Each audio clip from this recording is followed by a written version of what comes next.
부장이 떠먹여주는 뉴스, 구멍뉴스 오늘 진행을 맡은 뉴시스 경제부장 오종택입니다. 지난주 휴일날 한글날이었죠? 그 한국경제의 호재가 될 만한 소식이 전해졌는데요.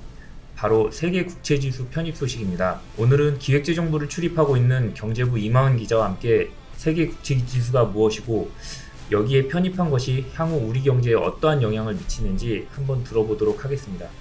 안녕하세요. 네, 안녕하세요. 예, 월요일부터 세종에서 오느라 수고 많았습니다. 감사합니다. 예, 우리나라가 이제 4번의 도전 끝에 세계 국채지수 편입했다고 하는데 이 세계 국채지수가 무엇이고 이곳에 편입된다는 게 어떤 의미인지 한번 좀 설명 부탁드립니다. 네, 이 세계 국채 지수라는 게 이제 흔히 윅비라고 하는데요. 굉장히 큰 세계 최대의 채권 지수입니다. 그래서 주요 선진국 한 26개국이 지금 이제 추종을 하고 있고요.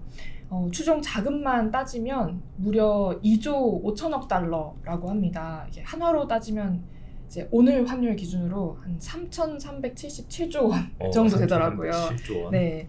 그리고 이제 윗비는 다른 이제 뭐 블룸버그 바클레이스 글로벌 국채 지수나 아니면 JP모건 신흥국 국채 지수랑 같이 이제 3대 글로벌 채권 지수이기도 합니다. 그래서 이 채권 지수에 편입이 된다는 게 이 채권을 따르는 막대한 자금이 그 포트폴리오를 추종한다는 거거든요. 그래서 이 수십조 원에 해당하는 이 자금이 한국 국채 시장으로 유입이 되게 될 것 같고요. 그러면서 이 편입 자체가 굉장히 좀 어려운 지수로 알려져 있습니다. 이제 최상목 경제부총리께서 까다로운 선진국 클럽이다라고 이제 표현을 했었는데요.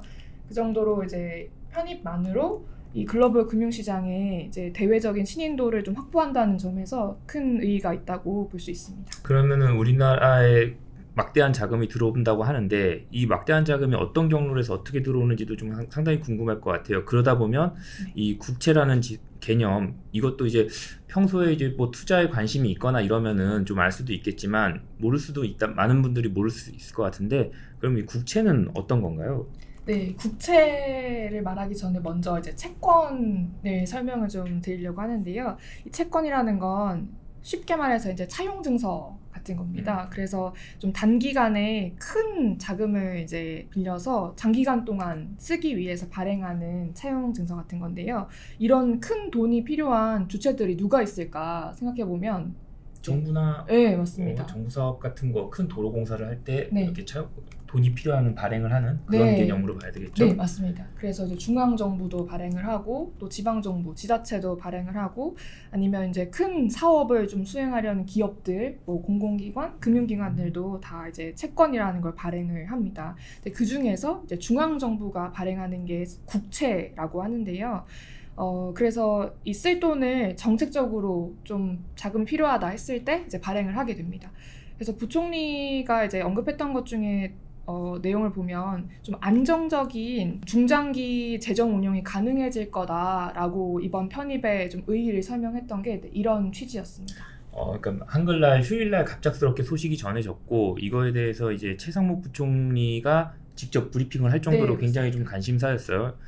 그러니까 사실상 이제 부총리는 이 국채지수, 세계 국채지수 편입이 이제 우리 국채가 제값받기에 성공했다, 뭐 이렇게 평가를 했었는데 이 윅비 이 편입으로 해서 뭐 우리나라의 최대 80조 이런 그 외국 자본이 국내 시장으로 국채 시장에 유입된다고 보는데 지금 막연하기는 해요. 80조 원이라는 돈이 해외 자본이 우리나라에 들어온다고 해서 우리나라에 어떤 영향을 미치는지 우리 경제 자본 시장에 어떤 영향을 미치는지 그 의미를 한번 좀 설명해 주시죠. 지금 윅비를 추종하는 글로벌 국채 자금의 규모가 아까 언급했듯이 2조 5천억 달러로 추정이 되고 있거든요. 근데 이 중에 지금 우리나라가 편입돼서 26개국으로 따졌을 때 이제 한국의 편입 비중이 2.22%입니다. 네, 요거를 이제 그러면은 그냥 단순 계산을 했을 때 오늘 환율 기준으로 75조 8천억 원 정도가 됩니다. 이 어마어마한 돈이 국내 채권 시장으로 이제 유입이 된다는 거예요. 현재까지 그 외국인 국고채 보유액을 보면은 한 240조 정도 되거든요. 근데 거의 30% 넘게 더 자금이 유입된다고 볼 수 있습니다.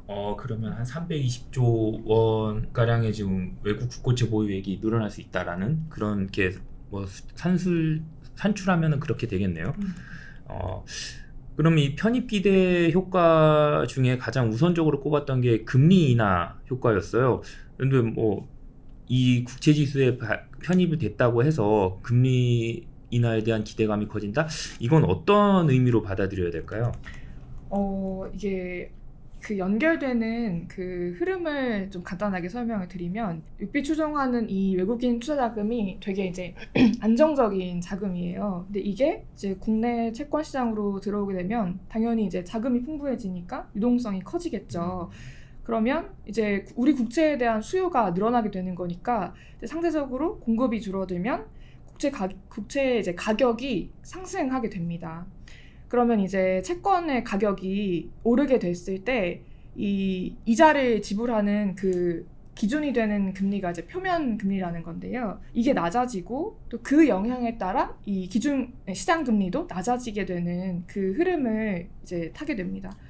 네. 그러면 뭐 금리 인하 효과가 뭐 대략 어느 정도를 좀 볼 수 있을까요? 뭐 네. 일각에서는 뭐 한 0.5% 안팎을 얘기하기도 하던데 그 정도 수준이 되는 건가요? 네, 맞습니다. 이제 기획재정부에서 이제 발표를 할 때 기준으로 좀 설명했던 거는 이제 한국금융연구원에서 냈던 이제 연구를 바탕으로 가져왔는데요. 이제 윗비 편입이 되면 한 지금 500에서 600억 달러가 유입이 되고 그렇게 되면 이제 0.2에서 0.6% 정도의 수준의 금리 인하 효과가 있을 것이다. 네, 이렇게 좀 보고 있습니다. 아, 그러면은 3% 초반, 초중반의 금리가 2% 후반, 뭐 3% 이 정도까지도 낮아질 수 있다는 건데 이건 상당한 좀 효과네요. 또 뭐 금리 인하뿐만 아니라 이제 뭐 원화 가치, 우리나라 원화가 제대로 된 가치를 인정받아서 이게 지금 뭐 추후에 이제 환율 안정에도 좀 기여할 수 있다. 뭐 이렇게 얘기가 하는데 뭐 이건 또 어떻게 받아들여야 되나요? 미국 국채를 우리가 달러로 많이 이렇게 사듯이 우리나라 국채도 이제 원화로 사야 되거든요. 그러니까 아무래도 국채 시장에 많은 달러들이 이제 많이 유입이 되게 됩니다. 그러면은 달러가 많아지게 되면 달러의 가치가 떨어지고 반대로 원화의 가치는 상승하게 됩니다. 그래서 이거를 흔히 이제 원화의 가치가 뭐 평가절상 된다 이렇게 이제 얘기를 하는데요. 아, 그동안에는 이제 평가절하된 네, 경향이 좀 맞습니다. 컸었죠. 이제 우리나라 국채 위상이 낮아서 이제 뭐 코리아 디스카운트, 네, 이런 말도 있었잖아요. 그래서 이제 이렇게 원화의 환율이 좀 떨어지게 되면 외환 시장이 안정될 거다 이렇게 보고 있습니다. 자연스럽게 이제 외국 자본이 많이 들어오면 국제 펀드에 대한 수요가 늘어날 거고 이렇게 되면은 뭐 외환 시장뿐만 아니라 우리나라 국내 증시 지금 상당히 좀 안 좋은데 뭐 삼성전자 주가가 좀 계속 하락하고 있고 근데 이런 부분에 있어서 좀 긍정적인 영향을 좀 기대할 수 있을까요? 네, 이제 전날 어제였죠. 그 성태윤 대통령실 정책실장님이 이제 방송에 출연하셔서 뭐 이제 금투세 폐지를 얘기하시면서 이런 윗비 편입에 따른 외국인 자금 유입 효과가 증시에까지 뭐 퍼질 수 있다 이렇게 이제 언급을 했는데요. 이제 금투세 논의는 이제 논외로 하고요. 실제로 이렇게 자금이 유입되게 되면 증시까지 그 온기가 좀 확산될 수 있다라고 보여집니다. 근데 사실 당장 직접적으로는 큰 영향은 없어요. 왜냐하면 이게 윗빛 추종 국채 투자 자금이 들어오는 거라서.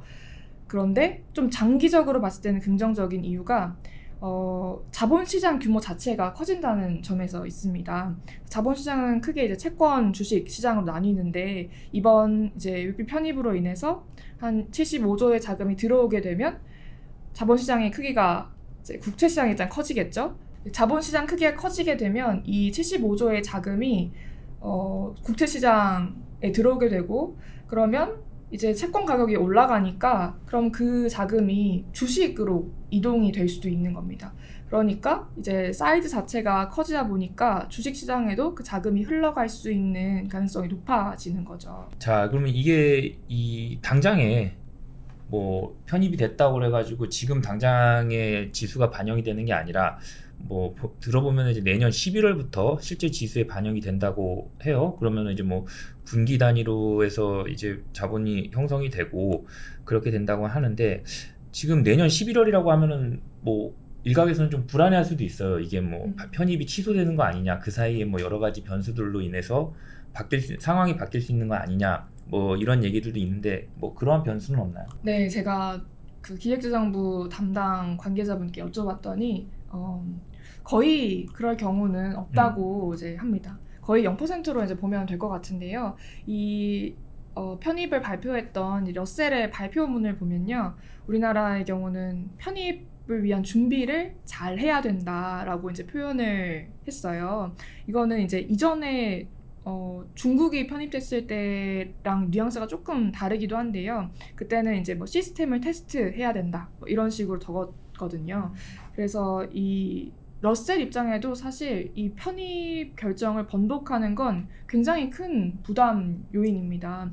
왜냐면 이렇게 일본 같은 경우는 특히 이제 국제 투자를 안 하던 신규 투자자들이 좀 많은데, 이 투자자들이 새로 투자를 시작하게 되려면 제도 설명이나 이런 안내들이 더 많이 필요할 거잖아요. 그래서 한국이 편입됐다, 그래서 너의 포트폴리오에 들어갈 거야 라고 이미 이제 공공연하게 얘기를 해놨는데, 그게 바뀌게 되면 러셀 입장에서도 좀 당황스러운 거죠. 그러니까 가입 편입 절차 자체가 굉장히 까다롭고 이 평가 저희가 뭐 우리나라가 3번에 걸쳐서 뭐 고배를 들었던 것처럼 가입 절차 자체가 어렵다 보니 한번 이게 편입이 이루어지면 이거에 대해서는 재평가하기는 상당히 좀 어려운 부분이 있고 확실한 평가를 공표받은 거다, 뭐 그렇게 인식하면 되겠네요. 네, 맞습니다. 이 편입 탈락의 요건이 또 있는데요. 이제 뭐 정성적인 요건, 정량 요건 이렇게 조건이 또 있는데요.